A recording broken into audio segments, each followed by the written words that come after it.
सब लोग बाइबल खोल दीजिए, అందరూ బైబిల్ గ్రంథాన్ని తెరవండి. पढ़िए. హెబ్రీయుల పత్రిక 13:4. వివాహము అన్ని విషయంలో ఘనమైనది గాను పానుపు నిష్కళంకమైనది గాను ఉండవలెను. बस बस बस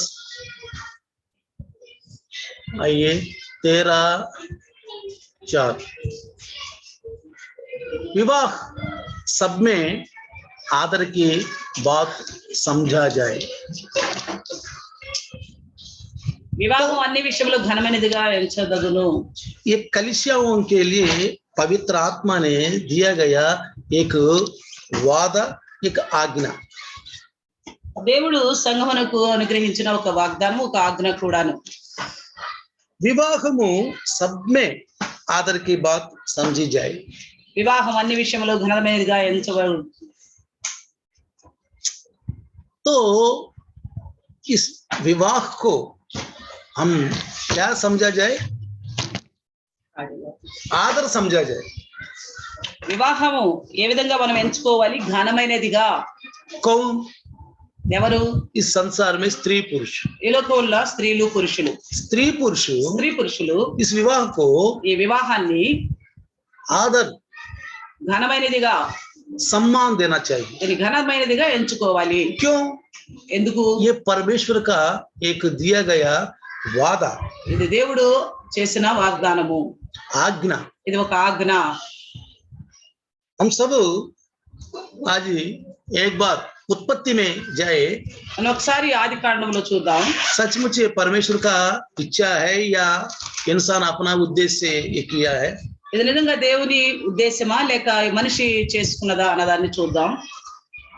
फिर भाइयों बहनों, ఈ సహోదరి సహోదరులారా, इस विवाह अवस्था में पति पत्नी यानी पुरुष स्त्री को दोनों को जिम्मेवार.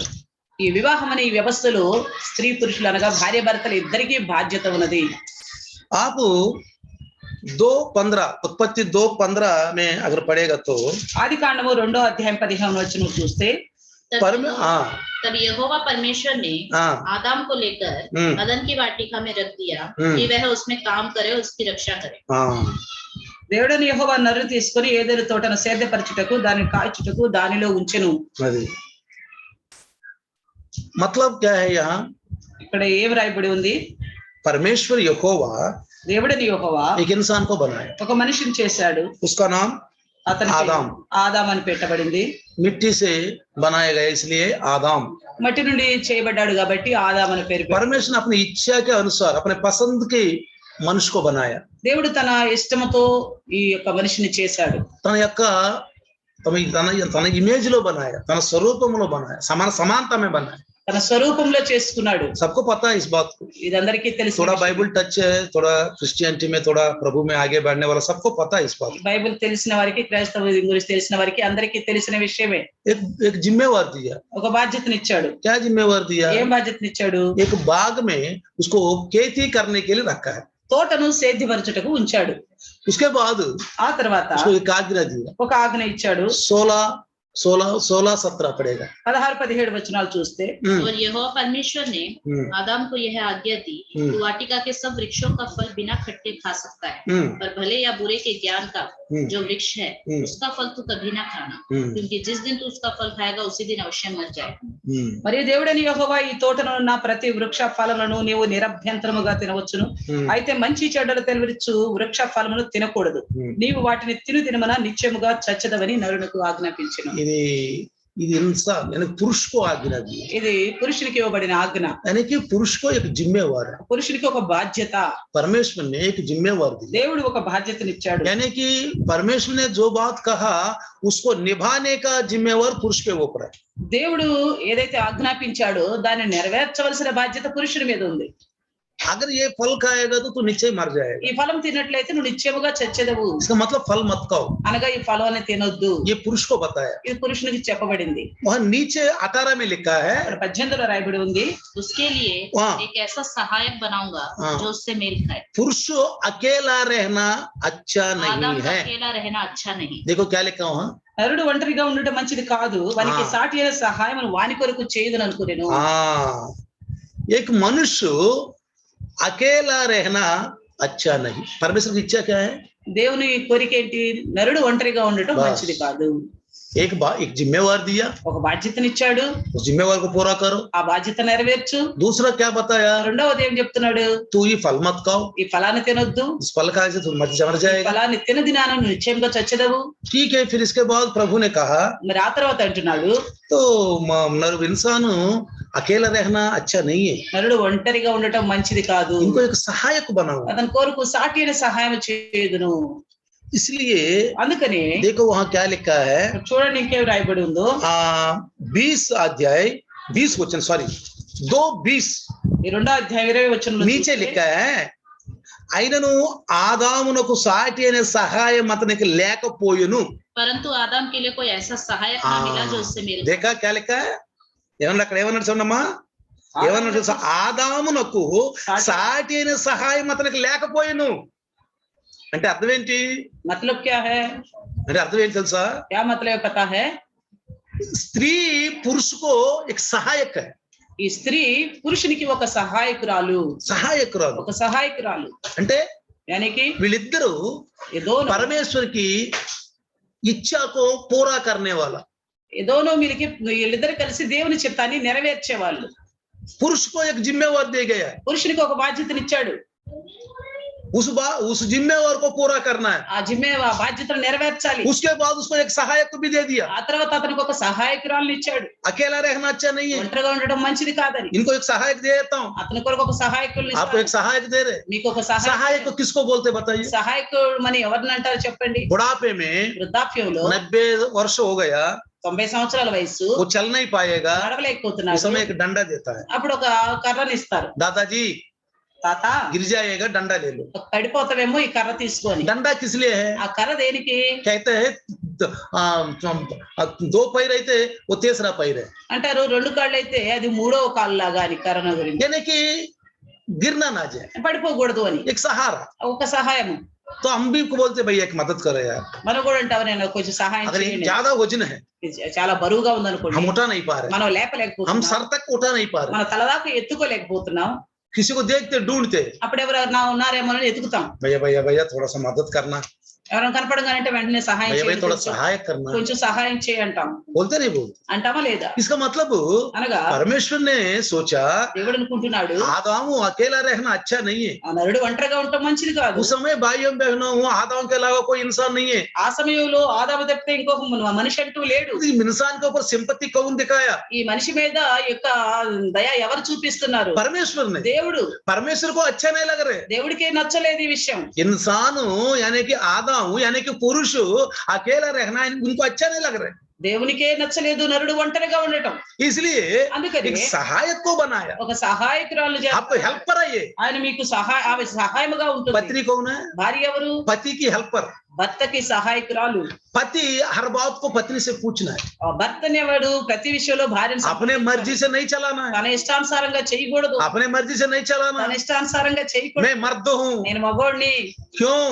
ఎందుకు? मैं आज ही अन्य जाति से नहीं बोल रहा हूँ, నేను అన్ని జనులతో మాట్లాడటం లేదు. मैं उद्धार पाया हुआ और प्रभु में नया जन्म पाया हुआ विश्वासियों के साथ बोल रहा हूँ। రక్షణ పొంది ప్రభులో నూతనంగా జన్మించిన విశ్వాసులతో మాట్లాడుతున్నాను. मेरा फैसला मैं करूंगा, నా ఉద్దేశాన్ని నేను నెరవేర్చుకుంటాను. तू एक कटमला है, నువ్వు ఒక నలి లాంటి దానివి. तू जो कमा के लाऊंगा थोड़ा बहुत खा के बना के खिला के तू अपना जगह पे पड़े रहना। నేను సంపాదించుకొస్తాను, ఏదో వండి తిని నువ్వు మాకు వండి పెట్టి ఒక మూలన పడి ఉండు అంటాం కాదు. मैं नहीं कह रहा हूँ, నేనంటం లేదు. ये बाइबल जीवित वचन बाइबल दास के द्वारा बातचीत कर रहे, జీవించున్న వాక్యము దైవదాసుని ద్వారా మాట్లాడుతుంది. मैं कहता हूँ నేను చెప్తున్నాను, हर बात पत्नी से सलाह लेना, ప్రతి విషయంలోనూ భార్యను సంప్రదించాలి. क्यों?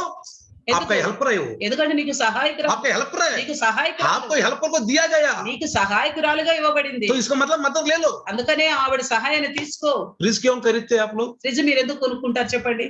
बताइए। చెప్పండి. जो भी सब्जी बच जाते है ले जा करके में डाल देते, ఏదన్నా కూర మిగిలిపోతే తీసుకెళ్లి దానిలో వేయటానికి, फिर निकाल करके गर्म करके फिर खाते हैं। మళ్ళీ దాన్ని వేడి చేసుకుని తినేయడానికి. हर चीज कोई भी ठंडा पानी चाहिए, बोतल को भरकर रख देते, जब हमको ठंडा पानी पीना है हमको मदद करता है। ఎప్పుడన్నా నీళ్లు తీసుకెళ్లి బోట్లో పోసి దానిలో పెడితే ఎందుకంటే మనకు చల్ల నీళ్లు తాగాలనిపించినప్పుడు తాగేదానికి సహాయం కోసం. वही नहीं है, घर में हर चीज हमको मदद करता है, అలాగే అంతేకాదు ఇంటిలోని ప్రతి వస్తువు మన సహాయం కోసమే, हर चीज मदद करता है। ప్రతి వస్తువు కూడా సహాయం इस కోసం. तरह पत्नी भी అలాగే భార్య కూడా घर में पति को एक सलाहदार है, భర్తకి ఒక సహాయకురాలు, సలహాదారు, సలహా ఇచ్చే ఆవిడ. मैं गलत सलाह देने के लिए नहीं बोल रहा हूँ, నేను తప్పుడు సలహా ఇచ్చే విషయం గురించి చెప్పడం లేదు, मैं ऐसा नहीं बोल रहा हूँ। అలాంటి విషయాల గురించి కాదు. इसलिए स्त्रियों भी ध्यान से सुनना, అందుకని స్త్రీలు కూడా చాలా జాగ్రత్తగా వినండి. आप असर है उसको आदमी की तरफ देख के असर है, ये बात ये नहीं है, आप लोग भी ध्यान से सुनना। ఏదో పురుషులంక చూసి నవ్వుతున్నారు అంతవరకే కాదు, మీరు కూడా కొంచెం జాగ్రత్తగా వినండి. गलत सलाह नहीं देना है, తప్పుడు సలహాలు ఇవ్వద్దు. लेकिन गलत सलाह अच्छा सलाह है, उसको भी हम बाइबल के द्वारा ही हमने स्वीकार करना है। అది తప్పుడు సలహానా మంచి సలహానా అనేది బైబిల్ ద్వారా మనం దాన్ని పరిశీలించాలి. इसलिए అందుకనే 21 में लिखा है, 2:21 में 2:21 రాయబడి ఉంది. तब यहोवा परमेश्वर ने आदम को भारी नींद में डाल दिया, और जब वह सो गया तब उसने उसकी एक पसली निकालकर उसकी जगह मांस भर दिया। ఇప్పుడు దేవుడైన యెహోవా ఆదమునకు గాఢ నిద్ర కలుగు చేసి అతడు నిద్రించినప్పుడు అతని ప్రక్కటెముకలలో ఒక దానిని తీసి ఆ చోటును మాంసముతో పూడ్చివేసెను. 22 में लिखा है, 22లో రాయబడి ఉంది. यहोवा परमेश्वर ने उस पसली को जो उसने आदम में से निकाली थी स्त्री बना लिया और उसको आदम के पास ले आया। తర్వాత దేవుడైన యెహోవా తాను ఆదాము నుండి తీసిన ప్రక్కటెముకను స్త్రీనిగా నిర్మించి ఆమెను ఆదాము వద్దకు తీసుకుని వచ్చెను. मतलब అనగా पुरुष को आधा हिस्सा स्त्री, అనగా పురుషులోని సగ భాగము స్త్రీ, आधा हिस्सा సగ భాగము. मैं कहता हूँ నే అంటాను एक दोस्त्री है, ఒక స్నేహితురాలు, एक दोस्त्री है। ఒక స్నేహితురాలు. कौन है स्त्री? ఎవరు స్త్రీ?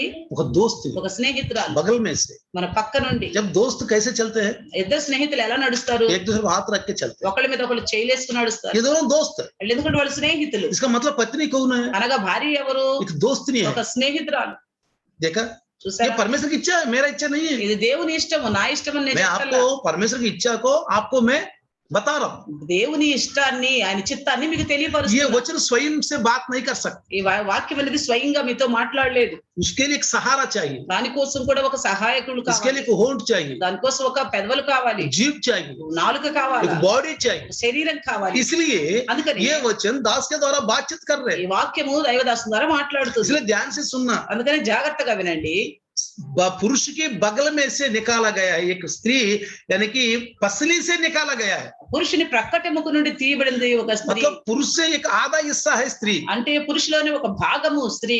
अब 23 में भी लिखा है, देखो 23లో కూడా लिखी हुई वचन है ये। ఇది రాయబడిన వాక్యం. यीशु मसीह क्या बोलता था? యేసుక్రీస్తు ప్రభువులు ఏమంటారు? शैतान को क्या दिखाया? సాతానుడికి ఏం చూపిస్తున్నాడు? लिखी हुई है, రాయబడి ఉన్నది, लिखी हुई है। రాయబడి ఉన్నది అని. मत्ती सुसमाचार 4 में अगर आप लोग पढ़ेंगे बाद में, మత్తయి సువార్త 4వ అధ్యాయం తర్వాత చదవండి. लिखी हुई है, అందులో ప్రతి చోట రాయబడి ఉంది, लिखी हुई है। రాయబడి आज ఉంది. दास भी आपको लिखी हुई वचन को दिखा रहे ఈ हैं। రోజు దైవదాసులు కూడా రాయబడిన వాక్యాన్ని మీకు చూపిస్తున్నారు. देखो 23 में क्या लिखा है? 23లో ఏం రాయబడిందో तब చూడండి. आदम ने कहा, हाँ अब ये मेरी हड्डियों में की हड्डी हाँ। और मेरे मांस में का मांस, हाँ, इसलिए उसका नाम नारी होगा, क्योंकि यह नर में से निकाली गई। देखा, అప్పుడు ఆదాము ఇట్లనను, నా ఎముకలలో ఒక ఎముక, నా మాంసములో మాంసము, ఇది నరులో నుండి తీయబడిన గనుక నారి అనబడును. अरे कहने के मतलब है पुरुष क्या भावना से स्त्री एक पत्नी को क्या भावना से रखना है?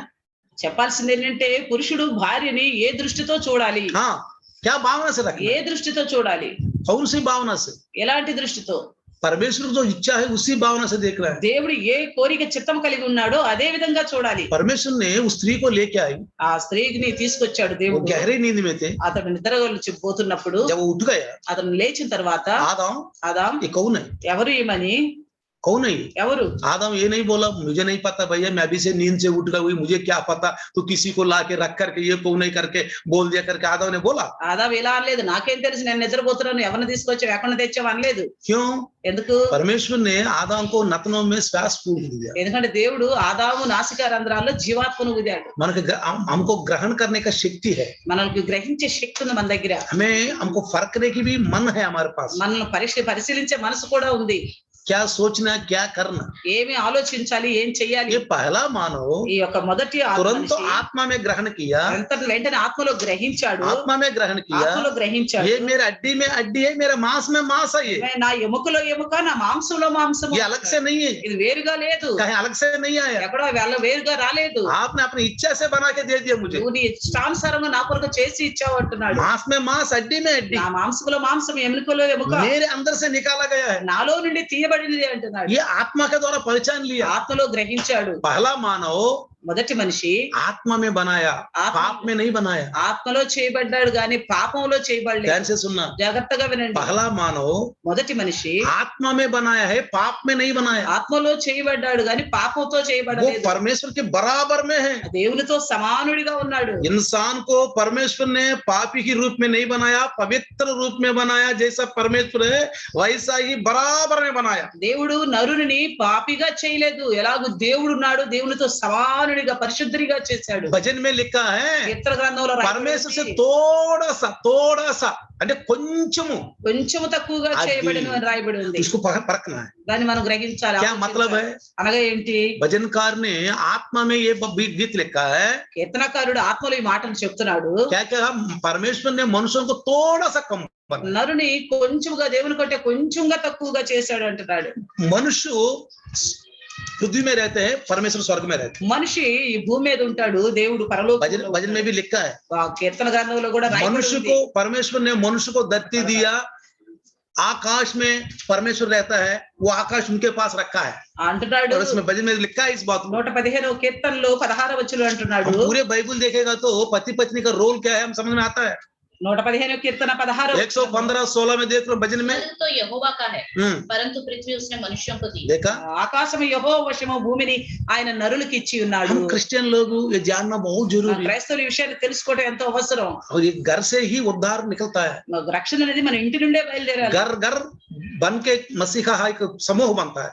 ఇల్లు ఇల్లు కలిసే ఒక క్రైస్తవ యొక్క గొప్ప సమూహం ఏర్పడుతుంది. हम क्या बोलते हैं, एक एक बूंद बूंद समुद्र बनता है बोलते हैं। అంటాం కదా, ఒక్కొక్క బిందు రక్తం బొట్టు, ఒక్కొక్క एक एक బొట్టు సముద్రం అవుతుందంట. एक एक बूंद समुद्र बन जाए। ఒక్కొక్క బొట్టు కలిసి సముద్రం అవుతుందంట. एक स्त्री पुरुष यानी कि एक परिवार, एक पति पत्नी मिलकर के, उनका परिवार मिलकर के एक क्रिश्चियन का समूह बन जाता है। ఒక భార్య భర్తలు అలాగే పిల్లలు కలిసి ఒక ఇల్లు కలిసి ఇంకొక ఇల్లు కలిసి ఇలాగా అందరూ క్రిస్టియన్ల యొక్క క్రైస్తవ ఒక సమూహం ఏర్పడుతుంది. हम दूसरों को गवाही बनकर रहते हैं, ఇతరులకు ఒక సాక్షులుగా ఉంటాం. इसलिए भाइयों बहनों అందుకని సహోదర సహోదరులారా, देखो 24 में क्या लिखा है, 2:24 में, ఇక్కడ 2:24లో ఏం రాయబడింది उत्पत्ति 2:24।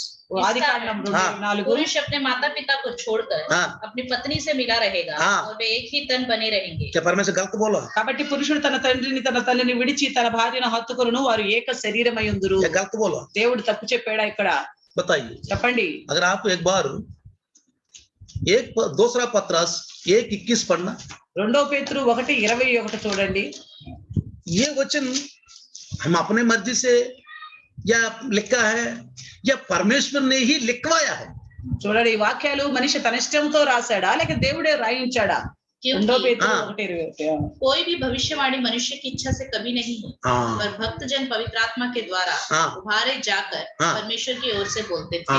ఏలైనగా ప్రవచనం ఎల్లప్పుడూ మనుషుని ఇచ్చ నుండి కలుగలేదు గాని మనుషులు పరిశుద్ధాత్మ వలన ప్రేరేపింపబడిన వారే దేవుని మూలముగా పలికిరి. देखा क्या लिखा है? ఏం రాయబడి ఉంది? परमेश्वर का वचन, ప్రవచనములు ఎల్లప్పుడూ मनुष्य, क्योंकि कोई भी भविष्यवाणी मनुष्य की इच्छा से कभी नहीं हुई, पर भक्त जन पवित्र आत्मा के द्वारा, मनुष्य के इच्छा से नहीं हुई है, ఈ మనుషుని యొక్క ఇచ్చను బట్టి కలుగలేదు, ये परमेश्वर का इच्छा से हुआ है, దేవుని ఇచ్చను బట్టి కలిగినది, ये परमेश्वर का प्रेरणा से हुआ है, ఇది దేవుని ప్రేరణ ద్వారా కలిగినది. भक्त जन परमेश्वर की प्रेरणा से, आत्मा की प्रेरणा से जो लिखा है, इंसान लिखवाया है परमेश्वर ने। మనుషులు పరిశుద్ధాత్మ వలన ప్రేరేపింపబడి రాశారు, రాసిన మనుషులు రాయించింది పరిశుద్ధాత్మ. दूसरा तिमोथी 3:16-17 पढ़ेगा तो वहां भी एक बात लिखा है। రెండవ తిమోతి పత్రిక 2వ అధ్యాయం 13వ వచనం కదా. दूसरा तिमोथी 3:16-17 16-17 संपूर्ण पवित्र शास्त्र परमेश्वर की प्रेरणा से रचा गया है और उपदेश और समझाने और सुधारने और धार्मिकता की शिक्षा के लिए लाभदायक है ताकि परमेश्वर का जन सिद्ध बने और हर एक भले काम के लिए तत्पर हो जाए। बस ये दोनों దైవజనుడు సన్నద్ధుడే ప్రతి సత్కార్యములకు పూర్ణముగా సిద్ధపడి ఉన్నట్లు దైవావేశం వలన కలిగిన ప్రతి లేఖనము దైవావేశం అంటే దైవావేశం వలన కలిగింది ఇది परमेश्वर की इच्छा की वजह से हुआ ये మనుషుల యొక్క ప్రేరణ से వాళ్ళ ఆవేశంతో అవ్వలేదు ఇది मनुष्यों की इच्छा से उनकी प्रेरणा से नहीं हुआ ఏం చేయాలంటే దీన్ని ఖండించుటకును ఉపదేశించుటకును బుద్ధి చెప్పుటకును తప్పుదిద్దుటకును నీతి యందు శిక్షణ ఇచ్చుటకు ప్రయోజనకరం ఇది ప్రయోజనకరం हिंदी में और उपदेश समझाने और सुधारने और धार्मिकता की शिक्षा के लिए लाभदायक है। हाँ अब भैया हम अपना पत्नी कुछ भी कर ले आपको कोई लेन देन नहीं है हमें कोई नहीं समझाना हमें कोई नहीं डांटना हमको कोई सुधारने की जरूरत नहीं है हम अपना मर्जी से रहेंगे करके बोलेगा तो हम परमेश्वर के विरुद्ध बोल रहे ఎవరైనా అన్నారనుకోండి పురుషులు ఇది నా భార్య నా ఇష్టం మాకెవరు చెప్పాల్సిన అవసరం లేదు మాకు ఇష్టమైనది మేం చేస్తాం ఇది మా కుటుంబ విషయం మీరు అంటానికి వీలు లేదు మాకేది నచ్చింది నాకేది నచ్చింది నేను దయచేసి చేస్తాను నా భార్య నా ఇష్టం వచ్చినట్టు చేస్తాను అంటే అది దేవుని చిత్తం కాదు परमेश्वर का दास क्या करता है उबारता है దేవుని దాసుడు ఏం చేస్తాడు ప్రేరణ కలిగిస్తాడు पतरस ने क्या बोला पता है पत्रिका में పేతురు గారు పత్రికల్లో ఏమంటున్నాడు जब तक मैं ये तंबू में रहूंगा मैं लोगों को प्रेरणा देता रहूंगा ఈ గుడారంలో ఉన్నంత కాలము ఇతరులను రేపుట ఆవశ్యకము అంటున్నాడు పేతురు आदम का संतान हूं मैं మనము ఆదాము యొక్క సంతానము मेरे लिए जिम्मेवार दी गया है నాకు ఒక బాధ్యత ఇవ్వబడింది आदम को क्या जिम्मेवार दिया ఆదాముకి ఏ బాధ్యత ఇవ్వబడింది एक तो बाग को तू रखवाला करो ఒకటేమో తోటను సేద్యపరచు इसको रखवाला करो తోటను సేద్యపరచు दूसरी बात क्या कहा రెండోది ఏమంటున్నాడు इसमें से सब फल खा सकते इस फल को मत खाओ ఇక్కడ తోటలో అన్ని ఫలాలు తినొచ్చు కానీ ఈ చెట్టు ఫలం తినొద్దు उसका प्रतिनिधि हूं मैं దానికి నేను ప్రతినిధిని मुझे प्रभु ने चुन लिया నాకు దేవుడు ఎన్నుకున్నాడు हम कलीसिया के सदस्य हैं మనం సంఘం యొక్క సదస్యులము हम उद्धार पाए गए लोग हैं రక్షించబడ్డ వారిమి हम प्रभु को प्रभु और उद्धारकर्ता के रूप में विश्वास के नया जन्म पाया है మన ప్రభువును ప్రభుగాను రక్షణకర్తగాను అంగీకరించి క్రొత్త జన్మ పొందిన వారు मैं मेरा मर्जी है कुछ भी करूंगा मुझे कोई बताने वाला नहीं मेरे का कोई मालिक नहीं है कौन नहीं मजाल है मैं अपना कुछ कर लूंगा तो करने की जरूरत नहीं ऐसा मत नहीं करना है ఎవరు కూడా ఇది నా ఇష్టం నాకు ఎదురొచ్చింది నేను అదే చేస్తాను ఎవరికైనా ధైర్యం ఉందా నన్ను ఎదుర్కోవటానికి ఆయన దయచేసి ఎవరు కూడా అలా ప్రవర్తించకండి परमेश्वर बहुत ही जलन करने वाला है దేవుడు ఎంతో కోపముతో నిండినవాడు लेकिन ये कृपा का समय है కానీ ఇది కృపకాలం महान कृपा ఇది కూడా మహాకృపకాలము इंतजार कर रहे हैं ఆయన ఎదురు చూస్తున్నాడు जब तक जिंदा है ఎప్పటి వరకు మనం బ్రతికున్నామో ये बदल जाएगा ఈ మార్పు చెందుతాడేమో ये बदल जाएगा మార్చుకుంటాడేమో ఈ మార్చుకుంటాడేమో అని ये नया नियम है ना ये ఇది కొత్త నిబంధన కాలం కదా ये कृपा का समय है ना ఇది కృపకాలం కదా पुराना संबंध के लोगों के ऊपर बहुत क्रोध है परमेश्वर పాత నిబంధన కాలం మనుషుల మీద దేవుని కోపాన్ని మనం చూసాం आपको पता है ना మీకు తెలుసు కదా संदूक को लेवियों ने कंधों के ऊपर लेके आना था ఆ యొక్క మందసాన్ని లేవీలు భుజం మీద పెట్టుకుని తీసుకురావాలి दावीद महाराज ने भूल से उसको बैलगाड़ी में लेके आ रहे हैं దావీదు రాజు గారు పొరపాటు దాన్ని ఎద్దు బండి మీద కట్టుకొస్తున్నాడు बैलगाड़ी में लेके आ ఎద్దుల బండ్ల మీద తీసుకొస్తున్నాడు దాన్ని उज्जय पीछे खड़ा था ఆ ఉజ్జయ వెనక నుంచుని ఉన్నాడు जब बैलगाड़ी ऊपर चढ़ रहे అప్పుడు బయట ఎద్దుల బండి పైకి ఎక్కుతున్నప్పుడు सड़क करके नीचे गिरने जा रहा संदूक ఆ కొంచెం మన యొక్క మందసం కిందకి జరగబోయింది उज्जय ऐसा टच किया ఉజ్జయ లాగా ఆపాలని పట్టుకోబోయాడు वही की वही मर गए అక్కడికక్కడే చనిపోయాడు आज प्रभु को कितना गाली दे रहे लोग ఎంతమంది ఈ రోజు దేవుని దూషిస్తున్నారు पास्टर को गाली दे रहे పాస్టర్ గారిని దూషిస్తున్నారు कौन है ఎవరు వాడు मुझे कोई बता नहीं सकता నాకెవరు చెప్పాల్సిన అవసరం मेरा मर्जी నా ఇష్టం फिर भी प्रभु हमको जिंदा कर रहे क्यों అయినా దేవుడు ఇంకా మనల్ని బ్రతికే ఉంచాడు ఎందుకు अगर पुराने नियम में तो అదే పాత నిబంధన కాలం అయితే और क्या बोलते पता है ఇంకేమనేవాళ్ళు తెలుసా यहोवा को अगर कोई भी अगर कुछ भी कहे उसको छावनी के बाहर ले जाकर पत्थर से मारने के लिए ఎవరైనా దేవుడికి విరుద్ధంగా మాట్లాడితే అతన్ని ఆ యొక్క ఊరు నుండి గ్రామం నుండి బయటికి తీసుకెళ్లి అతన్ని రాళ్లతో కొట్టి చంపాలట नबी को कुछ उल्टा सीधा बोले तुरंत उसका रोग मिला है या कुछ मिला है एक प्रभु का दास को कुछ बोला तो उसको कुष्ठ रोग मिला पता है అప్పుడు ప్రవక్తలను ఏదైనా అంటే వాళ్ళకి ఏదైనా రోగం అన్నా వచ్చింది ఒక ప్రవక్తను ఏదో అన్నప్పుడు ఆ మనిషికి అక్కడ కుష్ఠరోగం కలిగినట్లు जीवन भर उसको एक कोठरी में रखना पड़ा ఓ జీవితకాలం అంతా కూడా అతన్ని బంద్ చేసి పెట్టాల్సి कोठरी में रखने पड़ा, ఒక ఖైదులో పెట్టాల్సి एक नबी को कुछ उल्टा पुल्टा बोला। ప్రవక్తను వ్యతిరేకంగా మాట్లాడిన क्यों? ఎందుకు? ये परमेश्वर के हाथ में हम ఎందుకంటే మన దేవుని చేతిలో ఉన్నాం, परमेश्वर के हाथ में మన हैं। దేవుని చేతిలో इसलिए ఉన్నాం. बाइबल में लिखा है, तू అందుకే पृथ्वी బైబిల్లో में రాయబడి तेरे ఉంది, बात तो थोड़ा होना चाहिए। భూమి మీద ఉన్నావు కాబట్టి నీ మాటలు కొంచెంగా ఉండాలి. मेरा मर्जी, मेरा पत्नी, मेरा बच्चे, मेरा मैं जीवन, तू नहीं है। ఇది అనకూడదు, నా కుటుంబం, నా భార్య, నా బిడ్డలు నా ఇష్టం వచ్చినట్టు చేస్తాను అంటానికి వీలేదు. तू नहीं है, కాదు, तू नहीं है, నువ్వు కాదు, तू बना हुआ है, నువ్వు చేయబడ్డావు, परमेश्वर का रचना है। దేవుడు సృష్టించిన సృష్టి दोनों మీరిద్దరు కూడా. क्या लिखा है 120 में? क्या लिखा है? ఏం రాశాడు 2:24 अब से पुरुष अपनी, पुरुष बोला यहाँ देख लो, ఇక్కడ అంటున్నాడు కాబట్టి పురుషుడు అని చెప్తున్నాడు. क्या बोला यहाँ देख लो 120 में? ఏమంటున్నాడు చూడండి 24. पुरुष अपने माता पिता को छोड़कर अपनी पत्नी से मिला, पुरुष अपनी माता पिता को छोड़कर अपनी पत्नी से मिला रहा है। पत्नी से मिला रहा है। కాబట్టి పురుషుడు తన తండ్రిని తన తల్లిని విడిచి తన భార్యను హత్తుకొనును. पुरुष को एक जिम्मेवार दी गई। ఇక్కడ పురుషునికి ఒక బాధ్యత ఇవ్వబడింది. नंबर 1 क्या दिया गया? మొదటి బాధ్యత ఏంటి? बाग को तू सेध दिखाना। నువ్వు తోటను సేద్యపరచాలి. नंबर 2 क्या है? రెండో మాట ఏంటి? इस पेड़ का फल को मत ఆ खाओ, చెట్టు ఫలాన్ని తినొద్దు, तुम खाएगा तो नीचे तू मर जाए। తిన్న రోజు నిత్యంగా చచ్చిదవు. और तीसरा क्या बताया? మూడో విషయం ఏమంటున్నాడు? तू अपनी माता पिता को छोड़कर तू अपनी पत्नी को गले लगाओ। తండ్రిని విడిచి భార్యను హత్తుకొనును इसका అంటున్నాడు. मतलब ये नहीं है पत्नी आने के बाद माता पिता को भगाओ घर से, ये नहीं है। అనగా ఏదో భార్య వచ్చింది కదా అని చెప్పి తల్లిదండ్రుల్ని, భార్య రాగానే తల్లిదండ్రుల్ని ఇంటి నుంచి తరిమేయమని కాదు, वो नहीं बोला है, అలా అని చెప్పలేదు. ये नहीं बोलना है। అలాగని చెప్పొద్దు. ये दोनों को टैली करके प्रभु में रहना है। ఇద్దరిని కూడా, అటు తల్లిదండ్రులని ఇటు భార్యని కూడా రెండు వైపులా చూసుకుంటూ మనం ये ప్రభువులో पुरुष का जिम्मेवार है। ఇది పురుషుని యొక్క బాధ్యత. और माता पिता, అటు మా తల్లిదండ్రుల్ని చూసుకోవాలి, पत्नी, ఇటు భార్యను చూసుకోవాలి, दोनों को ఇద్దరిని. एक रिश्ता, ఒక సంబంధం, ये रिश्ता है। ये ఇది ఒక సంబంధం. इस रिश्ता को हम प्रभु में ही आगे बढ़ाना। ఈ యొక్క సంబంధాన్ని దేవునిలోనే కొనసాగించాలి. लेकिन शैतान కానీ సాతానుడు गड़बड़ करने के लिए सोचता है, గడబడి చేయాలని చూస్తాడు, अपना चलाता है, తన ఇష్టాన్ని నెరవేర్చాలనుకుంటాడు, अपना चलाना తన चाहिए, ఇష్టాన్ని वो నెరవేర్చాలనుకుంటాడు, हंसता है। నవ్వుకుంటూ కూర్చుంటాడు. देखो ये इन दोनों के बीच में मैंने क्या क्या किया हूँ। నేను చూడండి వీళ్ళ మధ్య నేను ఏమేం చేస్తున్నాను అని. ओ बहुत आनंद है। ఎంతో ఆనందంగా ఉంటాడు. इसलिए भाइयों बहनों, అందుకని సహోదరులారా, वही नीचे ही लिखा है, అక్కడ కింద రాయబడి ఉంది, इब्रानियों की लिखी हुई पत्री। హెబ్రీయులకు రాసిన పత్రిక आइए, చూడండి, विवाह सबसे आदर की बात करके 13:4 में लिख करके 13:4 వివాహం అన్ని విషయంలో ఘనమైనదిగా ఎంచబడాలని చెప్తూ, और नीचे क्या लिखा देखना, కింద రాస్తున్నాడు 5वीं वचन में, 5వ వచనంలో, तुम्हारा स्वभाव हाँ लोभ रहित हो, हाँ और जो तुम्हारे पास है उसी में संतोष करो, हाँ, क्योंकि ये दोनों लोभ रहित नहीं रहना है। 5వ వచనంలో రాయబడి ఉంది 13:5 హెబ్రీ, ధనాపేక్ష లేని వారై మీకు కలిగిన వాటితో తృప్తి పొంది ఉండుడి. पति पत्नी భార్యాభర్తలు ఇద్దరు కూడా कमाओ, సంపాదించుకోండి, तृप्त रहो, కానీ దానిలో తృప్తిగా ఉండండి. दूसरों की चीजों को पर तुम आशा मत रखो। ఇతరుల వస్తువులు చూసి మనసులో ఆశించవద్దు. ये विवाह के संबंध में जो बताया गया बात है, ఇది వివాహం అనే ఈ సంబంధంలో చెప్పబడిన విషయం ఇది. आप दोनों మీరిద్దరు కూడా, पति पत्नी, భార్యాభర్తలు अपने कमाओ, अपने पैरों में खड़े हो जाओ। మీరు సంపాదించండి, మీ కాళ్ళ మీద నిలబడండి.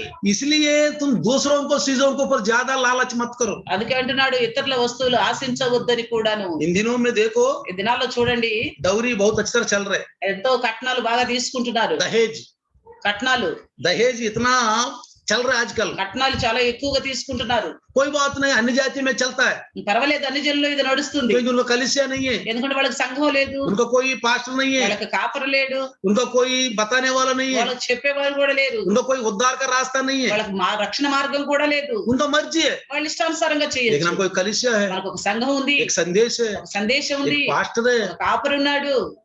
भाइयों बहनों, సహోదరులారా, हमारे लिए एक आज्ञा भी दिया మన गया, కోసం ఒక ఆజ్ఞ కూడా ఇవ్వబడింది. इसलिए कहते हैं అందుకే చెప్తున్నారు, हम दहेज के लिए कभी भी मांग नहीं रखना है। మనం కూడా ఎప్పుడు కూడా వరకట్నం కావాలని కోరిక పెట్టుకోకూడదు. क्राइस्तव मसीहा लोग, క్రైస్తవులైన వారు मसीहा लोग कभी भी दहेज के लिए मन नहीं रखना। క్రైస్తవులైన వారు ఎప్పుడు కూడా వరకట్నం అనే ఆశను పెట్టుకోకూడదు. क्यों? यहाँ क्या लिखा है, ఇక్కడ ఏం రాయబడి ఉంది? देखो यहाँ क्या लिखा है, ఏం రాయబడి ఉంది చూడండి. 4 में विवाह सबसे आदर की बात समझा जाए, 4వ వచనంలో వివాహం అన్ని విషయంలో ఘనమైనదిగా ఎంచబడాలంటున్నాడు. और 5वीं वचन में लिखा है, 5వ వచనంలో అంటున్నాడు, तुम्हारा स्वभाव लोभ रहित हो, सो लोभ रहित ना रहना, लोभ रहित हो, लोभ रहित हो, ధనాపేక్ష లేని వారై ఉండండి, तृप्त हो जाओ, తృప్తి పడి ఉండండి. जो कुछ आपके पास है तृप्त करो। మీ దగ్గర ఏముందో అంతో ఆ కొంచెంలోనే తృప్తిగా तिमोथी ఉండండి. में लिखा है, తిమోతిలో రాయబడి ఉంది, तिमोथी 6:10 में लिखा होगा मेरे ख्याल में, देखना 1 తిమోతి ये धनापेक्षा, 6:10 ये రాయబడి धन ఉంది. का लोभ है, हर प्रकार का बुराई, ఎందుకనగా ధనాపేక్ష సమస్తమైన కీడులకు ये మూలము. पति पत्नी के अंदर दरार पड़ जाएगा। ఈ क्योंकि భార్య భర్తల్లో కూడా మధ్యలో తేడాలు వచ్చేస్తాయి. क्योंकि रुपयों का लोभ सब प्रकार की बुराइयों की जड़ है। हाँ, समझ में आ गया। అర్థమవుతుందా? परमेश्वर की इच्छा है पति पत्नी, దేవుని చిత్తం ఏంటి? భార్య భర్తలు. ए आदम तू अकेला रहना अच्छा नहीं लगने में, ఆదాము నువ్వు ఒంటరిగా ఉంటావు నాకు నచ్చలేదు, आपको एक सहायक दे रहा हूँ। నీకు ఒక సహాయకుల్ని ఇస్తాను. इसलिए అందుకని आदम की पसली हड्डी से ही निकाल दिया, ఆదాము యొక్క పక్కటెముక నుండే తీసే एक स्त्री को। ఒక స్త్రీని आदम ये कौन है? ఆదాము దగ్గర తీసుకొచ్చి आदम स्वयं बोला, ఆదాముని స్వయంగా అంటున్నాడు. आदम कौन है आज? ఆదాము ఎవరు ఈ రోజు? आप है, मैं हूँ। నువ్వు నేనే. कौन है आदम? ఎవరు ఆదాము? आदम नहीं तो हम कहाँ हैं? ఆదాము లేకపోతే మనం ఎక్కడున్నాం? है हम कहीं? మనం ఉండేవాళ్ళమా? आदम नहीं तो हम नहीं है, स्त्री पुरुष ఆదాము कोई नहीं, లేకపోతే ఈ భూమి మీద ఏ స్త్రీ పురుషులు కూడా లేరు, कोई नहीं। ఎవరు కూడా లేరు. इसलिए అందుకనే हम क्या कहना है, మనం ఏం ये చెప్పాలి? मेरा पत्नी है, ఇది నా భార్య, मेरा सहायक నా है, సహాయకురాలు, मैं इसके साथ जीवन बिताना है। ఇతను ఈమెతోనే నేను జీవనం కొనసాగించాలి. अगर कुछ भी सलाह लेना आपस में बात करो, ఏదైనా సలహా తీసుకోవాలంటే ఆపస్సులో ఇద్దరు మాట్లాడుకోవాల్సి ఉంది, बात करो, మాట్లాడుకోవాల్సి उसके बाद माता पिता को बताओ, ఆ తర్వాత తల్లిదండ్రులతో కూడా చెప్పుకోవాలి. कोई बात नहीं। మంచిది మంచిది अगर చెప్పండి. प्रभु में है और अच्छे स्वभाव में है, सलाह ले लो, कौन सा सलाह उचित है। ప్రభులో ఉండి ఆ సలహా దేవుని చిత్తానుసారంగా ఉంటే ఎవరి సలహా ఉచితమైంది కూడా. लेकिन एक बात है दोनों के अंदर, కానీ ఒక విషయం ఉండాలి ఇద్దరిలో, धन का लोभ नहीं होना चाहिए। ధనాపేక్ష ఉండకూడదు. हाँ, ये बहुत जरूरी है। ఇది చాలా తప్పనిసరి. आजकल बोलते हैं 10 लाख दे दो, 15 लाख दे लो, जमीन दे दो, वो दे दो, ब्रास दे दो, बुलेट दे दो, हाँ वो दे दो, ये दे दो करके बहुत मांग रहे क्रिश्चियन लोग। ఈ రోజుల్లో చాలా మంది అంటున్నారు అంత కావాలి, కట్టిన 10 లక్షలు 20 లక్షలు అంటారు, అయితే బండి కావాలంటారు, ఏదో బ్రాస్ కావాలంటారు, ఏదేదో అంటూ ఉంటారు. गले में ये चाहिए, हाथ में ये चाहिए, మెడలో గోడు కావాలి, చేతి మీద గోడు और కావాలంటారు. अच्छा है पैर में नहीं मांगा, ఇంకా కాళ్ళ రెండు కాళ్ళ కలిపి అడగల. कल आने वाले दिन वो भी मांगेगा, రాబోయే దినాలు కాళ్ళకు కూడా कमर అడుగుతారు, को भी मांगेगा। నడుము గురించి కూడా అడుగుతారేమో. क्यों? किसी ने बता दिया फ्री में आएगा तो पेट्रोल को भी क्या बोला, వీలైతే पेट्रोल को पी लेते, फिर फ्री में आएगा तो। ఏదన్నా ముక్తగా వచ్చింది, ఉచితంగా వస్తుందంటే మన పెట్రోల్ కూడా తాగేస్తాం. इसलिए कमर को भी चाहिए, पैर को भी चाहिए, అందుకని కాళ్ళకి నడుముకి కూడా కావాలని आने वाले दिन में सर को भी चाहिए मुझे। రాబోయే దినాల్లో కిరీటాలు కూడా అడుగుతారేమో. जी भाइयों बहनों, ప్రియ సహోదరులారా, ये धन का लोभ है, हर प्रकार का जड़ है। ఈ ధనాపేక్ష సమస్తమైన కీడులకు మూలము. मेरा भाई है, నా సహోదరుడు ఉన్నాడు, जब मैं 10वीं क्लास पढ़ता था, నేను 10వ తరగతి చదివేటప్పుడు मेरे बुआ का लड़के को शादी की, నా అత్తగారి మేనత్త గారి కూతురుతో పెళ్ళయింది. वो भी मेरा मम्मी का बहन का बेटा है। వాళ్ళు కూడా మా అమ్మ తరపున చుట్టాలే. उन्होंने बोला भैया एक अंगूठी दे देंगे करके बोला उसको। వాళ్ళు అన్నారు పెళ్ళప్పుడు ఉంగరం పెడతాంలే అన్నారు. अंगूठी दे देंगे बोला, ఉంగరం పెడతాం అన్నారు. बाद में दे देंगे, ఆ తర్వాత ఇస్తాంలే. क्योंकि गरीब लोग है, कह रहे बाद में, अभी नहीं है शादी होने के बाद में दे देंगे। పేదోడు కాబట్టి పెళ్ళైన తర్వాత నిదానంగా ఇస్తాంలే అన్నారు. बाद में बेचारे लोग दे नहीं पाए, ఆ తర్వాత వచ్చారు వాళ్ళు ఇవ్వలేకపోయారు. इसको 3 बच्चा हो गया, ఆ తర్వాత వాళ్ళకి 3 పిల్లలు పుట్టారు. तब भी बोलते मेरा अंगूठी कहाँ है, అప్పుడు కూడా అంటే నా ఉంగరం ఏది అని, मेरा अंगूठी कहाँ నా है, ఉంగరం ఏది అని, मेरा अंगूठी कहाँ నా है, ఉంగరం ఏది అని. तेरे मम्मी से बात मत कर। నీ అమ్మతో మాట్లాడవాకు. मेरा बुआ बहुत मरने पर थे, ఒకసారి మా అత్తగారు చనిపోయే స్థితిలో ఉన్నారు. कह रहे मम्मी को देखूंगा करके बोलते मम्मी के पास नहीं जाना, మా అమ్మని చూడాలి అంటే మీ అమ్మని చూడటానికి వీల్లేదు అంటున్నాడు. नहीं जाना। వీల్లేదు అంటున్నాడు. क्यों? ఎందుకు? अंगूठी, ఉంగరం ఇలా. एक लोमड़ी ఒక నక్క वो जमीन से कुछ पैसा ले लिया, ఇక భూమితో డబ్బు తీసుకుందంట. दृष्टांत बता रहा हूँ। ఉదాహరణకి बार बार बोलता है मेरा दमड़ी, మాటి మాటిగా అంటదంట నా దమ్మిడి ఇవ్వు అని, मेरा दमड़ी, నా దమ్మిడి ఇవ్వు అని. इसके पास दमड़ी देने के लिए नहीं है। నక్క దగ్గర దమ్మిడి ఇవ్వడానికి డబ్బులు లేవు. इसने एक दिन सोचा ఒక రోజు అనుకున్నది बाप रे मेरा जान खा रहा है, ఈ యొక్క దేవ నా ప్రాణం తీసేస్తుంది, वहां से भाग के चले गए, ఈ భూమి నుండి పారిపోతాను అనుకున్నా. वहां जाके खड़े होके ऐसा ఎక్కడికో వెళ్ళి నుంచొని రొప్పుతుందంట. ये जमीन ने बोला मेरा दमड़ी, మళ్ళీ భూమి అడుగుతుంది నా దమ్మిడి ఏది? यहाँ भी आ गए तुम। ఇక్కడ కూడా ఉన్నావు तो भागते भागते भागते एक झाड़ी में घुस गई, నక్క పరిగెడుతూ పోయి ఒక పొదలో దూరిపోయింది. वो एक लकड़ी का आंख में लग गई, అక్కడ ఒక పుల్లతో నక్క కంట్లో గుచ్చుకుందట. ये अंधा हो गई, గుడ్డిదైపోయింది. अब बिना डर के बाहर आ गई, అప్పుడు ఈ నక్క ధైర్యంతో బయటకు వచ్చిందంట. बिना डर के बाहर आ गई। ధైర్యంతో బయటకు వచ్చిందంట. जमीन ने बोला मेरा दमड़ी, మళ్ళీ భూమి అంటుంది నా దమ్మిడి ఏది అని. तू अंधे लोमड़ी के दे दिया, अच्छे लोमड़ी को दे दिया। ఆ నక్క తెలివైంది కదా, నువ్వు గుడ్డి నక్కకి ఇచ్చావా మంచి నక్కకి ఇచ్చావా అని. देखा क्या बोल रहे? ఏమంటుంది? तू अंधे लोमड़ी को दे दिया है, अच्छी लोमड़ी को दे दिया। గుడ్డి నక్కకి ఇచ్చావా మంచి నక్కకి ఇచ్చావా అని. इस तरह ఈ విధంగా मेरा दमिड़ी, నా దమిడి, मेरा నా दमिड़ी, డబ్బు, मेरा दमिड़ी। నా దమిడి. सो देखा ये जमीन, ये डौरी, ये पैसा, देखो हर प्रकार का जड़ है भाइयों बहनों। ఎప్పుడు చూసినా గానీ ఈ డబ్బు, విధానాపేక్ష, ఈ పొలాలు తలాలు అని ఎప్పుడు చూసినా సమస్తమైన కీడులకి ఇవి మూలాలు.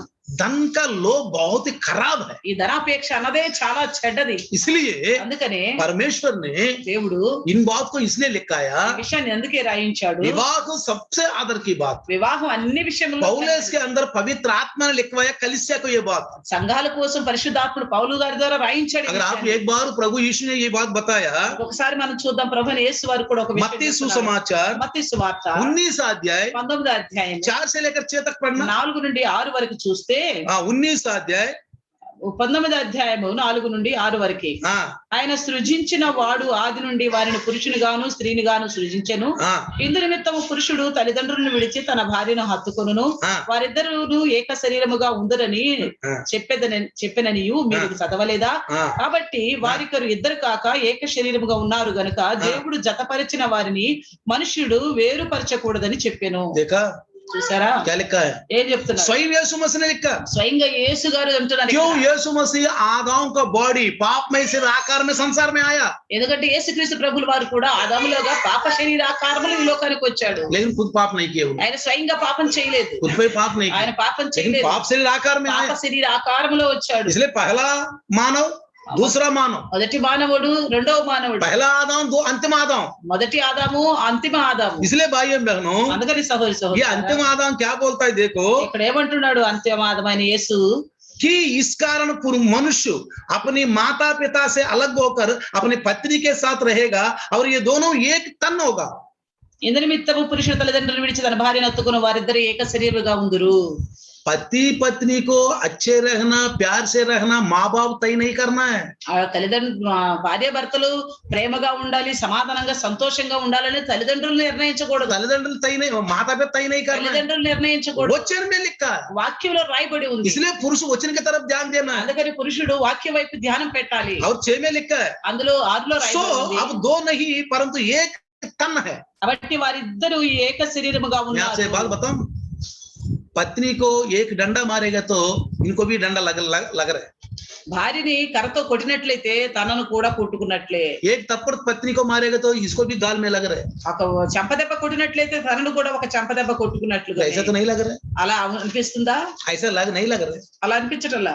पत्नी को मारेगा तो पत्नी ही रो रहे ना, భార్యను కొడితే భార్య ఏడుస్తుంది. तो मेरे को कहाँ लग रहा है बोलेगा ना, నాకెక్కడ తగులుతుంది అనొచ్చు. कल न्याय का विचारण होगा। అక్కడ రేపు తీర్పు జరుగుతుంది. वही लिखा है 4 में नीचे लिखा है, देखना इब्रियों की 4 में नीचे लिखा है, ఎబ్రీయుల పత్రిక 4 नीचे लिखा है। 13:4లో కింద రాయబడి ఉంది. हाँ, ఏ విషయం? పానుపు నిష్కలంకమైనది గాను ఉండవలెను, ఆ. వేశ్య సంగులకును వ్యభిచారులకును దేవుడు తీర్పు अब बोला न्याय का विचारण करेगा। దేవుడు తీర్పు తీర్చును. पत्नी को छोड़ के दूसरा स्त्री से गलत संबंध रहेगा तो, భార్యని విడిచి వేరే స్త్రీతో గనుక వేరే సంబంధం పెట్టుకుంటే, अगर पत्नी को पति को छोड़ करके दूसरे पुरुष से गलत संबंध रहेगा तो, భర్తని విడిచి ఇతర పురుషులతో గనుక వేరే సంబంధం పెట్టుకున్నట్లయితే परमेश्वर आपको न्याय विचारण करेगा। దేవుడు తీర్పు తీర్చును. इसलिए पत्नी को हम मारेगा तो हमें मारने वाला कोई नहीं है। किसका मजाल है? पास्टर का मजाल है। दुनिया में कोई मजाल है, मैं हीरो बोल तो कल उनको कहाँ मारेंगे पता है? ఎవరైనా అనుకోవచ్చు, నా భార్య నా ఇష్ట వచ్చినట్టు కొట్టుకుంటాను, ఎవరికైనా ధైర్యం ఉందా, పాస్టర్ గారికైనా ధైర్యం ఉందా అని గనక అని గర్విస్తే రేపు తీర్పు జరుగుతుంది. कहाँ ఎక్కడ? लिखा है बाइबल में, ఇక్కడ कल రాయబడి ఉంది. परमेश्वर न्याय का विचारण करेगा। దేవుడు రేపు తీర్పు ऐसा लोगों को छोड़ेगा नहीं। అలాంటి వారిని విడిచిపెట్టడు. ये आज पवित्र आत्मा ये वचन के द्वारा ऐलान कर रहे ఈ हैं। రోజు పరిశుద్ధాత్ముడి వాక్యం ద్వారా హెచ్చరిస్తున్నాడు. मन मर्जी में नहीं घूमना भाइयों बहनों, మనకు నచ్చినట్లుగా తిరగొద్దు, मन मर्जी में नहीं घूमना। మనకు నచ్చినట్లుగా తిరగొద్దు. हम बाइबल की तरफ देखना है, మన బైబిల్ వైపు చూడాలి. परमेश्वर का हाथ में है हम। మన దేవుని చేతిలో ఉన్నాం. कुछ लोग सोचते हैं కొంతమంది అనుకుంటారు परमेश्वर मुझे नहीं देख रहे, దేవుడు నన్ను చూడటం లేదు, वो भूल जाएगा, ఆయన మర్చిపోయాడులే, देखा जाएगा, చూద్దాంలే తర్వాత, जो होगा देखा जाएगा। ఏమైతే అయిందో తర్వాత చూసుకుందాం. फिलहाल मुझे परमेश्वर नहीं है, कोई नहीं। ప్రస్తుతానికి నాకు దేవుడు లేడు, ఎవరు లేరు. फिर भाइयों बहनों, సహోదరి సహోదరులారా, कलीसिया के लिए परमेश्वर ने क्या दिया एक बार देख लो। సంఘం విషయంలో దేవుడు ఏమి ఇచ్చాడు ఒకసారి मत्ती చూద్దాం. सुसमाचार 18 अध्याय निकाल दीजिए। మత్తయి సువార్త 18వ అధ్యాయం తీయండి. 18 अध्याय में 18వ అధ్యాయంలో देख लीजिए। చూడండి, 18 अध्याय 18వ అధ్యాయము एक बार निकाल दीजिए, सब लोग निकाल दीजिए। అందరు తీయండి. 18 अध्याय हाँ 19 हाँ 19 18 19 निकाल दीजिए। 18 19వ వచనము. हाँ మరియు మీలో ఇద్దరు తాము వేడుకును దేనిని గూర్చేనను భూమి మీద ఏకీభవించిన ఎడల అది పరలోకమందున్న నా తండ్రి వలన వారికి దొరుకునని మీతో చెప్పుచున్నారు. इधर दो एक मन होकर के अगर प्रार्थना करेगा तो ఇద్దరు ఏకీభవించి గనుక ప్రార్థన చేస్తే स्वर्ग में क्या मिलेगा? పరలోకమందు ఏం దొరుకుతుందంటే क्या मिलेगा बताया? నా తండ్రి వలన వారికి దొరుకును. मेरे पिता के द्वारा मिलेगा। తండ్రి వలన దొరుకును అంటున్నాడు. ఎవరు? दो। ఇద్దరు. कौन है दो बताइए? ఎవరు ఇద్దరు చెప్పండి? पति पत्नी। భార్య భర్తలు. क्यों इन दोनों को प्रभु ने इच्छा से बनाया? ఎందుకంటే దేవుడు వాళ్ళిద్దరిని తన కోరిక చొప్పున చేశాడు. क्यों? घर चलाने वाले ये दोनों हैं। ఎందుకంటే వీళ్ళిద్దరు కలిసి ఇల్లు నడిపేది. बच्चों को परवरिश करने वाले ये दोनों పిల్లలు పోషించేది వీళ్ళిద్దరు కలిసి, है ना? అవును కదా? क्या बोला? ఏమంటున్నాడు? अगर एक बार मैं आपको दिखा देता हूँ, ఇంకొకసారి చూద్దాం. उत्पत्ति ఆది కాండము 9 अध्याय, जलप्रलय खत्म होने के बाद జలప్రళయం అయిపోయిన తర్వాత परमेश्वर की इच्छा क्या है देखने का? దేవుని ఇష్టం ఏదో చూద్దాం. पहले भी जलप्रलय पहले से भी జలప్రళయానికి ముందు నుంచి కూడా देखो दो पहले उत्पत्ति 1:28 पढ़ेंगे। మొదటేమో ఆది కాండం 1:28 చదువుదాం. ये दोनों के द्वारा परमेश्वर क्या इच्छा है? వీళ్ళిద్దరి ద్వారా దేవుని చిత్తం ఇక్కడ చూడండి ఎవరు రాశాడు? దేవుడు వారిని ఆశీర్వదించను ఎట్లనగా మీరు ఫలించి అభివృద్ధి పొంది విస్తరించి భూమిని నిండించి దాన్ని లోపరుచుకోండి. వీళ్ళిద్దరికే ఇచ్చాడు. परमेश्वर ने उनको आशीष दी, से कहा फूलो फलो और पृथ्वी में भर जाओ और उसको अपने वश में कर लो। ये दोनों को, వీళ్ళిద్దరికే అదే కదా, ఆశీర్వాదం. ये दोनों को। उसके बाद जलप्रलय खत्म होने के बाद జలప్రళయం అయిపోయిన తర్వాత 9वीं अध्याय निकाल दीजिए। 9వ అధ్యాయం చూద్దాం. 9वीं अध्याय 9వ అధ్యాయం 1 वचन में क्या लिखा है? మొదటి వచనంలో రాయబడింది. చూడండి అక్కడ ఏం రాశాడు చూడండి. నోవాహును అతని కుమారులను ఆశీర్వదించి మీరు ఫలించి అభివృద్ధి పొంది భూమిని నింపుడి. परमेश्वर ने नूह और उसके पुत्रों को आशीष दी, उनसे कहा फूलो फलो और बढ़ो और पृथ्वी में भर जाओ। देखा तो दोनों, వీళ్ళిద్దరి విషయంలోనే, दोनों स्त्री पुरुष, స్త్రీ పురుషుల విషయంలో. और उसके बाद 7वीं वचन देखेंगे। 7వ వచనం చూద్దాం. 9 7वीं वचन 9వ అధ్యాయం మీరు ఇక్కడ చూడండి, 9 6 में लिखेगा तो नीचे लिखा है 6 में, ఏలయనగా దేవుడు తన స్వరూపం నరుని చేసెను, మీరు ఫలించి అభివృద్ధి నొందుడి, మీరు భూమి మీద సమృద్ధిగా సంతానము కని విస్తరించుడి అని చెప్పాను. क्योंकि परमेश्वर ने मनुष्यों को अपने ही स्वरूप के अनुसार बनाया है और तुम फूलो फलो और बढ़ो और पृथ्वी पर बहुतायत से संतान उत्पन्न करके उसमें भर जाओ। समझ में आ गया? అర్థమవుతుందా? तो यहाँ इसलिए मत्ती सुसमाचार 18 में 19 में ये लिखा है दोनों। అందుకే మత్తయి సువార్త 18:19 అంటున్నాడు ఇద్దరు ఏకీభవించి. ये दोनों बहुत जिम्मेवार है। వీళ్ళిద్దరు ఎంతో బాధ్యత కలిగి ఉండాలి. ये दोनों अच्छा होते बच्चे भी फलवंत हो जाएंगे, వీళ్ళిద్దరు కనుక మంచిగా ఉంటే వాళ్ళ పిల్లలు కూడా उनका ఆశీర్వదించాలి. लाइफ अच्छा हो जाएगा, వాళ్ళ జీవితం ఎంత గొప్పగా ఉంటుంది, वो आदर्श बनेगा। వాళ్ళు గొప్ప ఆదర్శంగా ఉంటారు. वही नहीं है అంతేకాదు 20 में क्या लिखा है? 18-20 में मत्ती మత్తయి 18:20 ఏమంటున్నాడు? 18-20 में क्या लिखा? 2 या 3 मेरे नाम पर इकट्ठा होते हैं वहां मैं उनके बीच में होता हूँ।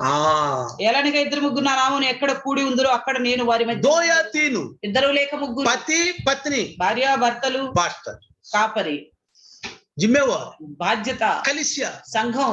मेरा संघ कलीसिया की दूत को लिखो, సంఘ దూతకి ఇలాగు రాయము, कलीसिया के दूत को लिखो। సంఘ దూతకి ఇలాగు ये రాయము. कलीसिया का दूत का एक जिम्मेवार है సంజానా అన్నాడు, బుద్ధి చెప్పటము, ఖండించటము, నీతి యందు శిక్షణ ఇవ్వటము, ఇది ఉపదేశం ఇవ్వటము, ఇది కాపరి యొక్క పని. संघ कलिशा का चरवाहा का काम है, संदेश देना, खंडन करना, धार्मिकता में सीख देना, ये चरवाहा का काम है। अगर ऐसा नहीं करेगा तो वो जिम्मेवार पास्टर नहीं है, वो जिम्मेवार व्यक्ति नहीं है। అలాగా చేయనట్లయితే ఆ పాస్టర్ బాధ్యత కలిగిన పాస్టర్ కాదు. మనలో ఉన్న తప్పును తప్పు అని ఖండించకపోతే సరైన అతని వ్యక్తి కాదు ఆ వ్యక్తి. हमारे अंदर की गलतियों को गलतियां करके नहीं बताएगा तो वो ढंग का इंसान नहीं है। भाइयों बहनों, అందుకని సహోదరి సహోదరులారా आइए రండి, आज ఇది నానా पति पत्नी का रोल कितना अच्छा है। భార్య భర్తల యొక్క బాధ్యత कम समय में हमने ये वचन सुना, చాలా తక్కువ సమయంలో ఈ వాక్యాన్ని విన్నాం. समाधान से रहो, సమాధానంగా शांति से रहो, శాంతి కలిగి ఉండండి. पृथ्वी के संबंध की बातों को ध्यान लगा करके आप दोनों परेशान में मत रहो। ఈ భూ సంబంధమైన విషయాల మీద ధ్యానం పెట్టి ఇద్దరు ఇబ్బంది పడకండి. जड़, ये बहुत जड़ है, ఇది చాలా అన్నిటికీ కీడుకులు, ये धन అన్ని కీడులకు మూలం, సమస్త కీడులకి. ये सोना चांदी, ये सब बहुत जड़ है। ఇవన్నీ కూడా ఈ భూమిలో మనం ఆశించే ఈ ధనము, పొలాలు, స్థలాలు, వెండి, బంగారాలు ఎన్ని కూడా సమస్త కీడులకు మూలము. इसलिए धन का लोभ करके नहीं रहना करके बोला। అందుకనే ధనాపేక్ష లేని వారిగా ఉండాలి. विवाह सबसे आदर की बात है। వివాహం అన్ని విషయంలో आइए छोटा सा प्रार्थना करते हैं। రెండు చిన్న ప్రార్థన చేస్తాం. सर्वशक्तिमान को, సర్వశక్తిమంతుడుగా कृपालु दयालु కృపగలిగిన ప్రభువా, तेरे दास के द्वारा నీ దాసుడి ద్వారా आज विवाह का संबंध के बारे में क्लुप्त रूप में बता। వివాహ సంబంధాల గురించి క్లుప్తంగా మాట్లాడారు. आज तेरे दास के द्वारा जो वचन दिया, ये प्रभु यीशु मसीह में आशीर्वाद। నీ దాసుని ద్వారా చెప్పబడిన ఈ వాక్యం ప్రభు అని యేసు నామములో దీవించబడును గాక. आमीन। ఆమేన్. हमारे पिता परमेश्वर का प्यार, प्रभु यीशु मसीह की महान कृपा, पवित्र आत्मा का सहभागिता आज और कल युगान युग तक इम्मानुएल बनकर रहे। आमीन। हालेलुया।